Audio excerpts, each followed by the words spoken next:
See, it's Friday, and this is the way a show should happen every single day. A couple of rock stars in the studio getting ready for the weekend. Wayne Shepherd Barry Goldberg from the new band The Rides, out promoting their new CD, Can't Get Enough. And as a matter of fact, the other member of the band, Stephen Stills, also in town but not able to make it this afternoon. What's going on, guys? Not much. How are you? How you doing, man? Nice to see Barry Goldberg. It's first time meeting you. My pleasure. My pleasure as well. And having a legendary performer in front of me. Kenny Wayne, I've actually met you a few times down when I lived in Indiana. Last time I saw you, I don't know if you remember this, Dave Mustaine from Megadeth. Yeah, I do remember that. That was outside my studio. I remember that. We had Kenny Wayne Shepherd, I think this is when Trouble Is was just on fire. And you were in town playing, I believe it was Pierre's is the name of the club down there. Mm-hmm. And then we had Megadeth and Dream Theater over at the Coliseum doing their Gigantour. I went into the commercial break with you, and then came out with Dave Mustaine from Megadeth. I remember because my guitar tech that worked for me at that time used to work for him. So we ran into each other. Okay, because I turned around, this is before cell phones had cameras on. And I'm like, damn it, man, these are two dudes that, besides, playing guitar for a living, that's the only thing I can imagine you guys had in common. You guys are standing right outside my studio talking shop. And have you seen him since? Actually, I don't think so. I think that was the last time I saw him in person. Yeah.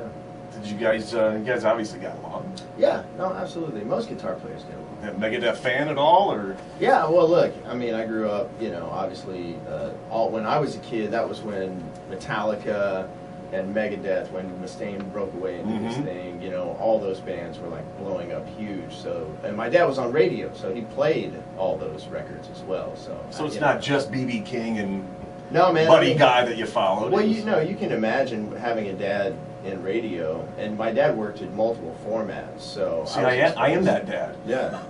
So I was exposed to all kinds of music, not just blues, but blues is what really resonated with me as a person and as a musician when I wanted to start playing guitar. That's the music that I was attracted to. And obviously we know the Stevie Ray Vaughan story. You met him when your dad was friends with Stevie Ray, right? Well, when my dad was doing radio, he also was doing concert promotion.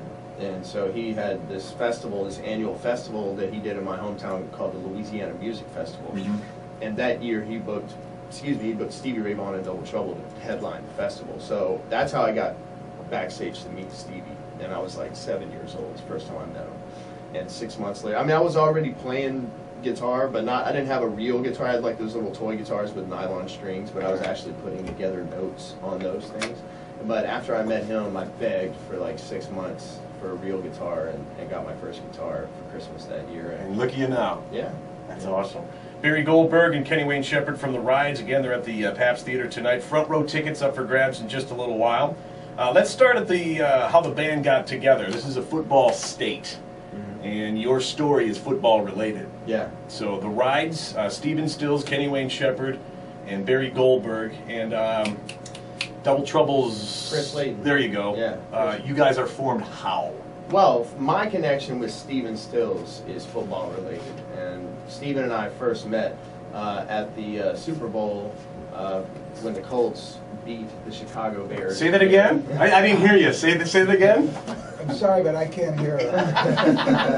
Barry's from Chicago. Yes, sorry about that, Mr. Goldberg. And I'm a Colts fan. But anyways, the night before the Super Bowl, Stephen and I jammed. We had a big all-star jam with me, Stephen Stills, John Mellencamp, Mike Mills on bass from REM. Oh, wow. Kenny Aronoff on drums. It was completely spontaneous. Nothing was rehearsed. We just, Jim Irsay, the owner of the Colts, was our mutual friend and brought us all together, and then we just jammed, and we did like 2.5 hours, and it was just an amazing experience. And then the next day the Colts went on to win the Super Bowl, and it was great. And so since then we've made a habit of doing that. So like the next time the Colts went to the Super Bowl, we did it the AFC Championship game a couple years ago. We did it when the Colts hosted the Super Bowl 2 years ago in Indianapolis. We did it, so it's become somewhat of a tradition for us to get together, and Jim throws a big party and we jam. So that's how Stephen and I met. And then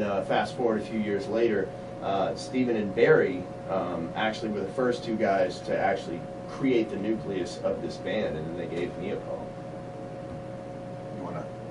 Elaborate on that.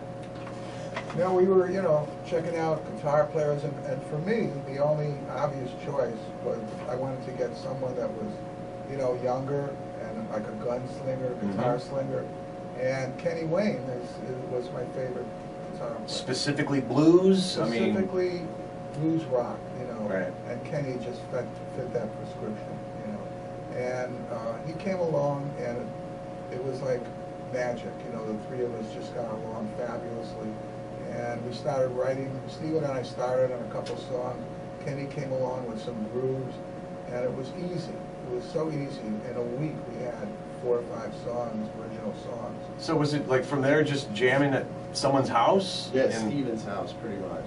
In California? Yeah, we spent, what was it, like maybe about a week of, writing and refining those songs, and then we spent like 2 or 3 days at Steven's house working up the arrangements for the songs, and then we went to the studio, and in 7 days we cut the record. All right, we're going to play one of those tunes from the record right now.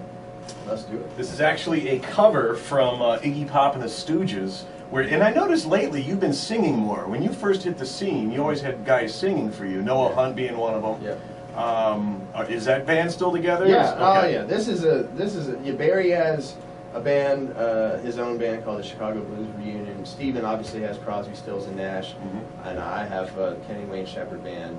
So we all are maintaining our own individual projects as well, but we're coming together for this band and this record, and we're talking about maybe doing another album. So Very cool. We'll talk about that in just a little bit, but this is the cover of Iggy Pop and the Stooges' Search and Destroy with Kenny Wayne on vocals. I gotta lean way over here and press play. Here we go.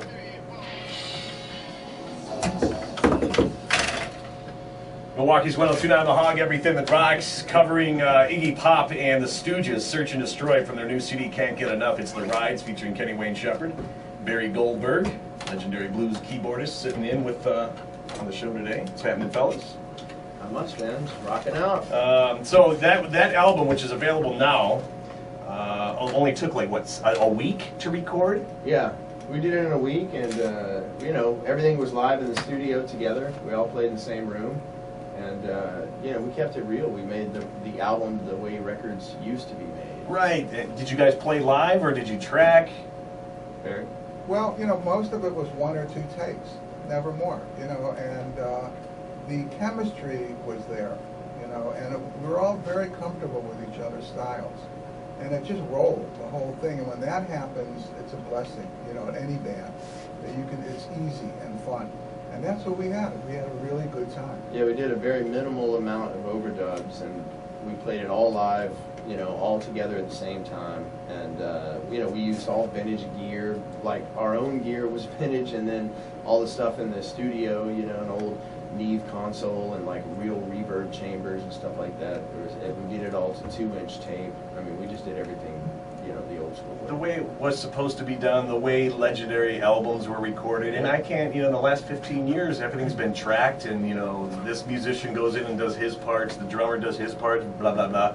And it seems like you lose something, You don't have a Dark Side of the Moon out there anymore. Well, there's definitely something to be said for players playing together, you know what I mean? Right.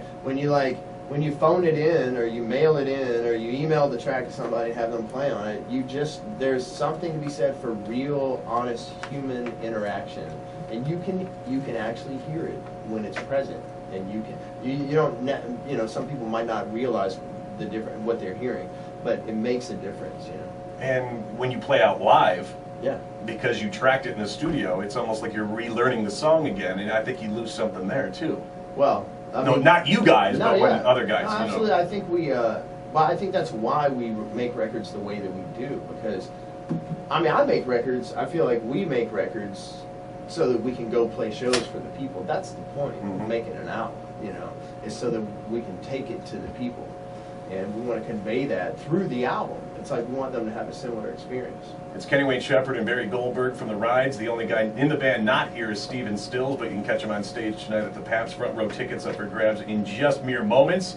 And I read you're already working on the next album. Now, my next question is, because this is blues based, you guys are obviously having a blast. Yeah. You're having so much fun. Most blues songs and lyrics don't revolve around fun. So mentally, where do you put yourself into grab some of that that sorrow in life to get a good blues tune out of? Well, it's just like real life experiences, you know, and we write accordingly, the lyrics, the style, the vibe, the grooves. You know, I've been around long enough that I could come up with a cool blues groove, but have a little rock edge to it as well. And I'm very comfortable in both arenas, the blues rock arena. And of course, you know, Kenny brought in two really traditional blues songs, like Muddy Waters' Honeybee and Elmore James' Talk to Me Baby, and I was ecstatic, you know. I played with Muddy, and it was just deja vu for me. Yeah, let's talk about your history. Bob Dylan, Muddy Waters. Go down your resume as well. I mean, the names that I know, the names that Kenny's been attached to throughout his career. But go ahead, Bob Dylan. Who else? You know, I started in Chicago, and I've had the pleasure of playing with some of the great masters like Muddy Waters, Howlin' Wolf, Otis Rush, and the whole, you know, South Side, West Side Chicago scene. Later on, I went to Newport to play with Bob Dylan, and just play with everyone from Graham Parsons to, we did an album called Super Session, to the Ramones, Phil Spector album with the Ramones. I've covered the... And Stephen was involved with the Super Session He was, as well, right? yeah, although we really never met. We were on opposite sides of the record. I was with Mike, I came to LA to record that with Mike Bloomfield, my buddy from Chicago. And Michael did not like Los Angeles, that's where we recorded, so he had to get out of there that same day, and I went out, I went with him. And Al Cooper, who was also, was his idea for the Super Session album, needed a replacement for Mike and myself, so he called Steven Stills, and he was on the other side of the record. Unbelievable. All right, so we're going to talk some cars with you in a little bit. We're also going to have you in on a game for some free front row tickets for some listeners for tonight's show. Again, it's The Rides, their new CD, their debut album actually, called Can't Get Enough. On sale now, and they're in town at the Pabst Theater promoting it. So more with Kenny Wayne Shepherd and Barry Goldberg from The Rides next on The Hog. Zero commercials till noon. Is there water anywhere for them? Yes. Hold on one second.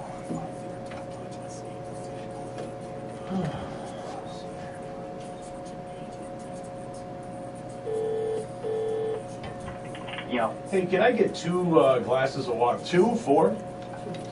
2, I guess. 2 glasses of water, please. Sure. I Thank gotta you. say, man, it's weird, like being on a rock radio show, you know, with, you know, like your intro, the way that it was, A little active. and you've got Katie Couric on the freaking TV up there. It's a little weird, man. I'm just saying. I like Excuse me. Yep. Is that queued up to a song? Yeah. Yeah. Or CD? Call me, call you back. Right here? Yeah. Turn that off for a second. That CD one right there? Well, I have to. Yeah, see, you don't have to reach over to start it, it just fires from the board. I'm just letting you know that. But this doesn't. It just did. Okay. Can you grab me Yeah, but Saturday's it went log? back to 1. As soon as you hit it, it goes back to 1. Yeah, Saturday log, right? That you're waiting for patiently? Not so patient. There you go. Thank you. Yeah. Hey, my name's Carolyn. I'm a North Shore Bank customer. So check this out. North Shore Bank has this super cool deal. You're on the bottom. They're giving you $150 for opening up a checking account. Here's what you gotta 3. do. You make qualifying transactions, and they And give so you when you money. go to hit it, So basically, it's like they're it starts paying track money 3. just to do your You know what I normal did? banking thing. Okay. Now's totally the time to open up a new account. I'm just trying to help you so you're not doing the reach, that's all. Do it online, and Last time I did We that, never fire. use CDs in here anymore, you Exactly. know? Need that. Okay, There's so- they're giving you $150 to set I'll up bring it up a later. checking Yeah. account. Cool. I would All right. absolutely No, do all it. good. It's really a great deal. Hey, Sounds really good. $150. All right. Really good. My name is Carolyn. North Shore Bank is the bank of me, and it's also the bank of you. Don't forget, free money. The deal is over September 28th, so hurry up. Check out NorthShoreBank.com. Did you get to do much with Luther Allison over the years? Luther Allison? Yeah, Yeah, we did a James Conn album. Did you? With Bridge Years. Okay, Well, Michael and I produced okay, right. amazing guitar. Yep, absolutely. I knew Luther's son, Bernard, very well. Down in Peoria, Illinois. He and I used to do an open blues stage on Tuesday nights way back in the day. I'm a drummer. And Luther came down one night and played it. One of my favorite musician stories from When my his own intro stupid don't, little life that I get to tell people. Don't want lies. sat in on Did you drums sign that with letter? Luther, and Bernard was playing. We did about 4 songs together that night. Luther paid me the greatest compliment I ever got. I don't He came think off it's stage two. and went, "White boy, you play all right." Like, the greatest thing anybody's ever said to me in my life. So, right? All right, 15 seconds. Absolutely. All right. The new Fire Grill Bratwurst Sandwich only at Burger King. A proud sponsor. Wisconsin at lunch. Price and participation vary. Single item and regular lunch. See restaurant for details.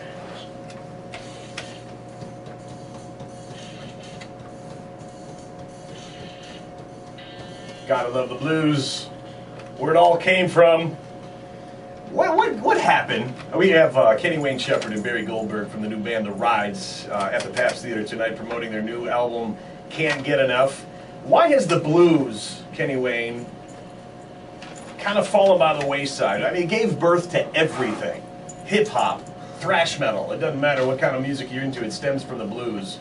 But it seems nowadays, with the exception of what you guys are doing, it's kind of fallen off the... Well, I wouldn't totally agree with that. I mean, the blues is the root of it all, that's for sure. And Right. I think a lot of young people who are into music would do themselves, some justice by researching, where, popular music came from and where the roots of music, actually come from. And a lot of it is from the blues. But man, there's lots of people out there. I mean, we have this band, I have my band that I, play with. There's Johnny Lang, there's Derek Trucks, there's Joe Bonamassa.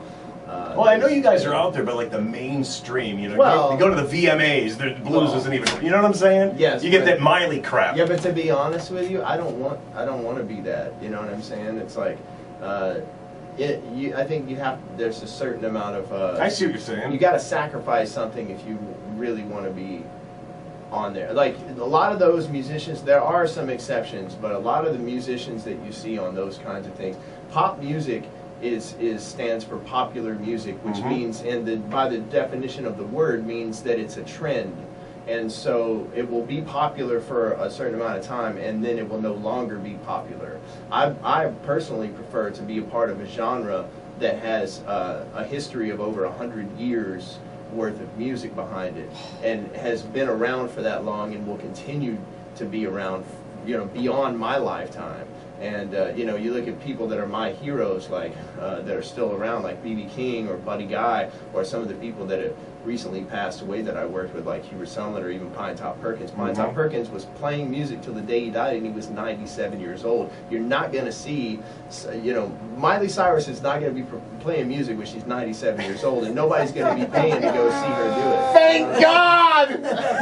So, can you imagine if she pulled that Robin Thicke stuff at 97? Exactly. Oh, let me put my dentures out. Oh. So anyway, Thanks for that mental picture. But with the blues, man, you can you grow old gracefully, and actually with blues music, they look at you as like it's like a fine wine. It's like you get better with age. They think that you get better with age, and so getting old is actually okay. There's only 2 kinds of Better music. stories to tell. There's actually 3 genres of music that I know of that it's okay to grow old and you can still have a career, and that's country music, rock, and blues, or maybe even jazz too. But There you go. beyond that, it's like anything that's like really popular or trendy. You got to be young, and you're only gonna be young for so long, and then that's gonna be it. I mean, the exceptions are people like Michael Jackson or Madonna or whatever, but they're like 1 in a billion. Right. That will have a lifelong. pop That's career. why Kenny puts up with me, because I'm still in fashion. I'm not touching that one. We want to talk about Kenny's car collection.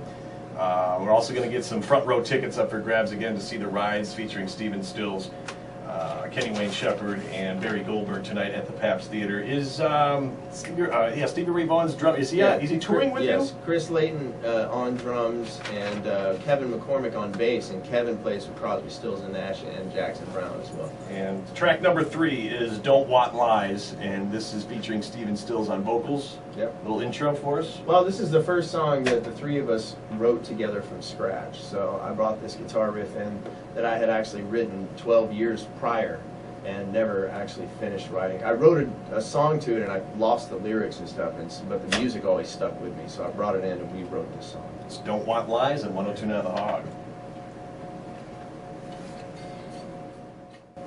Don't Want Lies. It's Milwaukee's 102.9 The Hog from the band The Rides, featuring Stephen Stills, Kenny Wayne Shepherd, Barry Goldberg.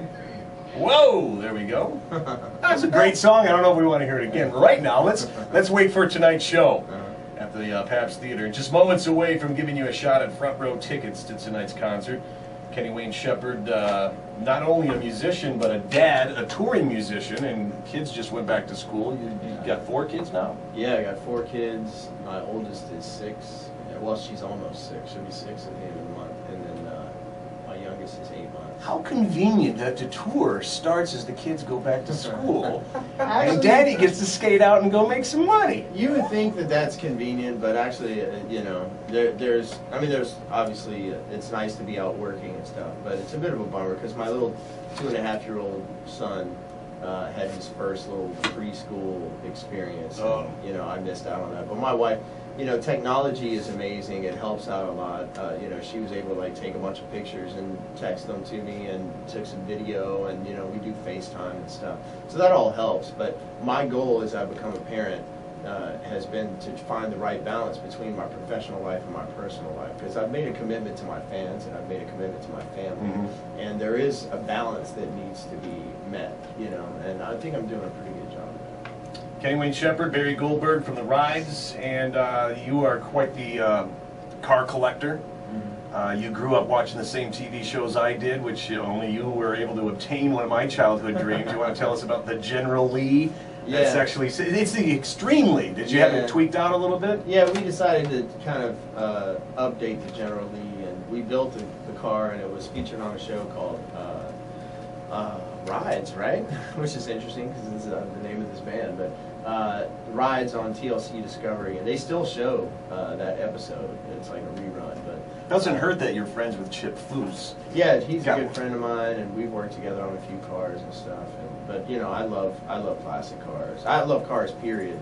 But there's something, you know, I like to take the old classic 60s and 70s muscle cars and put modern technology into them. And, you know, that's one of the ways that we came up with a name for this band, was that, you know, like I was driving a different car to the studio every other day, and Steven is a car enthusiast as well, and so we would sit around, the 3 of us, we'd sit out back and talk, you know, automobiles and stuff, and then we decided to name the band The Rides. You got the 64 Dodge 330. Is that your favorite car? That's not my favorite car. I would say probably my favorite car that I have right now that is running and driving would be the 69 Charger. Well, actually, my 70 Plymouth Duster I'm very attached to that car because I've driven it cross country multiple times. Is it safe to say you're a Mopar man? I'm noticing Well, Mopar throughout this. Yeah, I'm a car guy. Like, I love all cars, you know, if they look good and if they're styled well and drive fast, you know, I like them. But I know the most about the Mopars, and I certainly, you know, prefer that brand. What's a newer, because you're talking early 70s, late 60s here with most of your cars, what's a newer car that you would do? I have a 2010 Challenger SRT8 with a supercharger on it. But actually, just the other day, Barry, I should have had you come out for this, but the other day we played was that in Chicago? And we had the Tesla electric car company brought us a car to test drive, and we took one of those out, and it was incredible. It was an electric car? Yeah, all electric. The name of the company is called Tesla, and it's the Model S sedan. It's like it's probably, right now they're saying it could very well be one of the greatest cars ever built. Doesn't it kind of lose the... Well, it's certainly, you don't have that. It's a quiet car. It's like dead quiet. But the thing has an unbelievable amount of power. Really? Electric motors provide instantaneous torque. Like, if you floor it, it gives you 100% of the torque instantly. So it pins you in the back. I've never driven anything like it. It was like a silent rocket ship. It was incredible. How often do you have to recharge it? Well, it depends on which model you get. I mean, they have a 60 kilowatt battery, which will give you like 180 to 200 and something, 230 miles worth of range, depending on your driving style. And then they have an 85 kilowatt battery that should get you close to about 300 miles, depending on your driving style. So, you know, it depends on what your commute is, you know. Okay. One hell of a collection. I stand here in total jealousy. Someday you're going to have to drive it up to Milwaukee so we can all take a ride. Yeah, man. Yeah, sure I will. Hey, you know what? You never know. Like, I build the cars to be driven. And we've, like I said, we've done several cross-country road trips in these hot rods. So Do you ever show them off at like auto shows across yeah, the country? They absolutely. pay to yeah, show them off a little bit? absolutely. All right, we're going to wrap up the segment with your cover from the new CD or debut album called Can't Get Enough. It's The Rides. They're at the Pabst Theater tonight. Front row tickets in just a second, but you're going to have your cover of Neil Young's Rockin' in the Free World, which obviously Stephen Stills knows something or two about that original artist, right? Yeah, and Steven's singing this one. We trade off on the vocals pretty much the whole album, but Steven's singing this song, and he really does an incredible version of, singing it, playing it, everything. We channeled the spirit of the original, but I think we kind of kicked it up a couple notches right there. Yeah. All right, so before we get to that, we've been giving away tickets in the first 5 rows. Today, front row tickets. Awesome. Okay, the game's called Quick Licks. There's about a third of a second of 3 different guitar clips. Mhm. I need you guys can combine, identify the lead guitarist in that song. Well, let's hope it's somebody recognizable. I think it should be, and if they do get him right, Kenny, Wayne, and Barry will pick a number between 1 and 30, and that number will get the front row tickets. All right. If you don't get them right, we're going to play the game again later this afternoon. All right. Ready? Pay attention. That's it. Is that the same song? No, that's 3 different songs right there. Well, how the hell is 3 different anybody? songs. Dude, they've been winning all effing week on this Are thing. you serious? Yes, yes. One more time. Well, it sounds like the end. It sounds like the very end piece is from one of my songs, I don't know. You tell me. It's your game, brother. You're playing. but I don't know about that first piece, man. And then, no. The first one is Blue on Black. It sounds like the lead sound in Blue on Black. I don't know, man. That is. You know what? If there are people really winning this competition, then they deserve to come to the show, and they deserve to come for free. I because will that is say- ridiculous. Sounds like Robert Johnson to me. I will give away one. The middle one, I was hoping you wouldn't get the middle one, but the middle one is you. Yeah. My game plan was to stump him on his own song, but no, it is Blue on Black from the good. But the first and third, you're not even going to take a stab at it? This is like this is like a bad dream. One more time. This is like a bass guitar in the beginning. Yeah. Yeah, I don't. Okay. All right, well, we'll find out what they are later. I'll tell you off the air. Yeah, I'd be curious to know. Okay. Front row tickets up for grabs as we replay the game at about 4 o'clock. But again, thanks for stopping by. Kenny, Wayne Shepherd, Barry Goldberg. The Pabst Theater tonight, man, it's a hell of an album. The Rides, it's called Can't Get Enough, available in stores now. And this is Rockin' in the Free World on 102.9 The Hog.